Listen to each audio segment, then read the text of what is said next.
ನಮಸ್ಕಾರ. ಅಧಿವೇಶನ 52. ಷಟ್ಪದಿ ಸಾಹಿತ್ಯ ಎಂದರೇನು ಅಂತಂದಾಗ ನಮಗೆ ನೆನಪಾಗೋದು ಷಟ್ ಅಂದರೆ 6, ಪದಿ ಅಂದರೆ ಸಾಲು. 6 ಸಾಲುಗಳ ಸಾಹಿತ್ಯವನ್ನು ಷಟ್ಪದಿ ಸಾಹಿತ್ಯ ಅಂತ ಹೇಳ್ತೀವಿ. ಇದರಲ್ಲಿ ಒಟ್ಟು 5 ವಿಧಗಳನ್ನು ನಾವು ಕಾಣ್ತೀವಿ: ಶರ, ಕುಸುಮ, ಭೋಗ, ಭಾಮಿನಿ, ಪರಿವರ್ತಿನಿ, ವಾರ್ಧಕ, ಷಟ್ಪದಿ.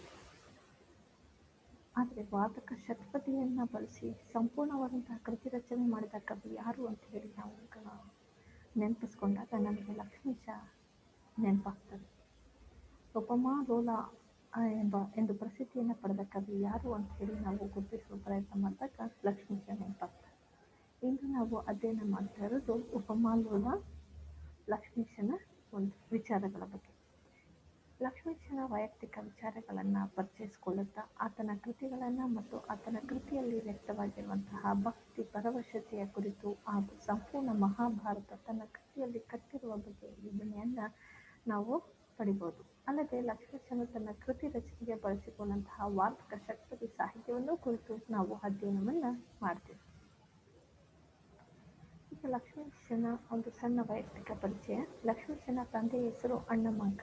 ವಾರ್ಧಕ ಷಟ್ಪದಿಯ ಅದ್ವಿತೀಯ ಕವಿ ಅಂತೇಳಿ ನಾವು ಗುರುತಿಸ್ತೇವೆ. ಸ್ಥಳದ ಬಗ್ಗೆ ಜಿಜ್ಞಾಸೆ ಇರೋದ್ರಿಂದ ನಾವಿಲ್ಲಿ ಅದನ್ನು ಗುರುತಿಸಿಲ್ಲ.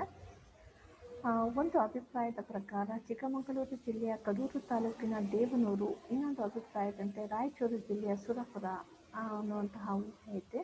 ಈತನಿಗೆ ಕವಿಚೂತವನ ಚೈತ್ರ ಎಂಬ ಬಿರುದು ಇದೆ.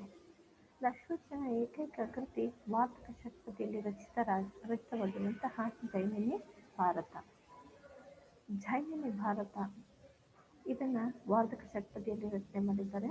ಕಾವ್ಯ ಮಾಧ್ಯಮದಲ್ಲಿ ವರಾಣಿಯಾಗಿ ವಿಜೃಂಭಿಸಿರುವಂತಹ ಸಾಹಿತ್ಯ ಷಟ್ಪದಿ ಸಾಹಿತ್ಯ.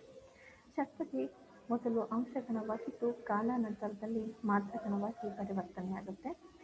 ಮೊದಲು ಮೂಲ ಷಟ್ಪದಿಯಲ್ಲಿ ಒಂದಿದ್ದಂತಹ ಷಟ್ಪದಿ ಶರಣರ ಕಾಲಕ್ಕೆ 6 ಷಟ್ಪದಿಗಳಾಗಿ ಪರಿವರ್ತನೆ ಆಗುತ್ತೆ. ಅವುಗಳೆಂದರೆ ಶರ, ಕುಸುಮ, ಭೋಗ, ಭಾಮಿನಿ, ಪರಿವರ್ತಿನಿ ಮತ್ತು ವಾರ್ಧಕ ಷಟ್ಪದಿ. 6 ಷಟ್ಪದಿಗಳಲ್ಲಿ ಲಕ್ಷ್ಮೀಶನು ತನ್ನ ಜೈಮಿನಿ ಕೃತಿಯನ್ನು ವಾರ್ಧಕ ಷಟ್ಪದಿಯಲ್ಲಿ ರಚಿಸಿದ್ದಾರೆ. ಲಕ್ಷ್ಮೀಶ ಬರೆದಂತಹ ಏಕೈಕ ವಾರ್ಧಕ ಷಟ್ಪದಿಯ ಕೃತಿ ಜೈಮಿನಿ ಭಾರತ. ಪೂರ್ವ ಭಾರತವನ್ನು ಕುಮಾರವ್ಯಾಸ ಬರೆದ, ಉತ್ತರ ಭಾರತವನ್ನು ತಿಮ್ಮಣ್ಣ ಕವಿ ಬರೆದಿದ್ದಾರೆ, ಉತ್ತರೋತ್ತರ ಭಾರತವನ್ನು ಲಕ್ಷ್ಮೀಶ ಬರೆದಿದ್ದಾನೆ. ಮೂಲ ಆಕಾರ ಗ್ರಂಥ ಸಂಸ್ಕೃತದ ಜೈಮಿನಿ ಭಾರತ. ಇದು ಪಾಂಡವರ ಅಶ್ವಮೇಧ ಯಾಗದ ಕಥೆಯಾಗಿದೆ. ಇಲ್ಲಿ ಅರ್ಜುನ ನಾಯಕನಲ್ಲ, ಶ್ರೀಕೃಷ್ಣನೇ ನಾಯಕ. ಭಕ್ತಿರಸ ಮತ್ತು ವೀರರಸ ಪ್ರಧಾನ ರಸವಾಗಿದೆ. ಮೂಲ ಸಂಸ್ಕೃತ ಜೈಮಿನಿ ಭಾರತದಲ್ಲಿರುವಂತಹ 68 ಅಧ್ಯಾಯವನ್ನು 34 ಸಂಧಿಯಲ್ಲಿ ಲಕ್ಷ್ಮೀಶ ಹೇಳಿದ್ದಾನೆ. ಗೀರ್ವಾಣ ಪುರನಿಲೆಯ ಲಕ್ಷ್ಮೀವರಂ ತಾನೇ ಸಂಗೀತ ಸುಕಲ ನಿಪುಣನು ವೀಣೆಯಂ ಗಾನಮಂ ನುಡಿಸುವಂತದೊಳ್ ಎನ್ನ ವಾಣಿಕ ವಿಜಯಂ ಪೇಳಿಸಿದನ್ ಎಂದು ಆರಂಭದಲ್ಲಿ ಹೇಳಿಕೊಂಡಿದ್ದಾನೆ.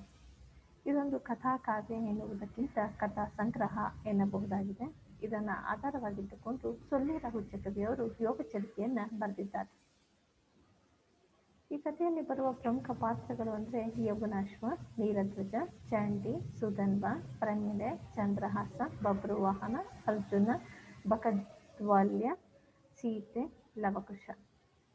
ಲಕ್ಷ್ಮೀಶನ ಜೈಮಿನಿ ಭಾರತದಲ್ಲಿ ಗುರುತಿಸಬಹುದಾದ ಪಾತ್ರ ಅಂದರೆ ಚಂದ್ರಹಾಸನ ಪಾತ್ರ. ಈ ಪಾತ್ರವನ್ನು ಲಕ್ಷ್ಮೀಶ ಕರ್ಣಪೀಯೂಷ ಅಂತೇಳಿ ಕರೆದಿದ್ದಾರೆ. ಕುಮಾರವ್ಯಾಸ ರೂಪಕ ಸಾಮ್ರಾಜ್ಯ ಚಕ್ರವರ್ತಿಯಾದರೆ ಲಕ್ಷ್ಮೀಶ ಉಪಮಾಲೋಲ. ಪುಣ್ಯಮಿದು ಕೃಷ್ಣ ಚರಿತಾಮೃತ ಎಂದು ತನ್ನ ಕೃತಿಯ ಬಗ್ಗೆ ಹೇಳಿಕೊಂಡಿದ್ದಾರೆ. ಲಕ್ಷ್ಮೀಶನ ಜೈಮಿನಿ ಭಾರತದಲ್ಲಿ ಬರುವಂತಹ ಕೆಲವು ಪ್ರಮುಖ ವಾಕ್ಯಗಳನ್ನು ನೋಡ್ತಾ ಹೋದರೆ, ಬಿರುಗಾಳಿ ಕೊಡೆಯಲ್ಕೆ ಕಂಪಿಸಿ ಫಲಿತ ಕದಳಿ ಮುರಿದು ಇಲೆಗೊರಗುವಂತೆ ಅಮ್ಮೈಸಿ ಬಿದ್ದಳಂಗನೆ ಕೂರನ ಅಕ್ರಾಕುಂದೊಳಿಡೆರ್ದು ಪೆರ್ಮಡು ಗಂಭೀರ ನಿರ್ಮಲ ಜಲದೊಳ್ ಎಸೆವಂತೆ ಜೀಯ ಸಂತಾಪದಿಂ ಬೆಂಡಾದುದ್ ಎನ್ನೊಡ ಸೈರಿಸಲ್ ಅರಿಯನ್ ಸಿಕ್ಕಿದೆಡೆ ಕೃಷ್ಣ ದರ್ಶನದ ಪುಣ್ಯಮೇ ಸಾಕು.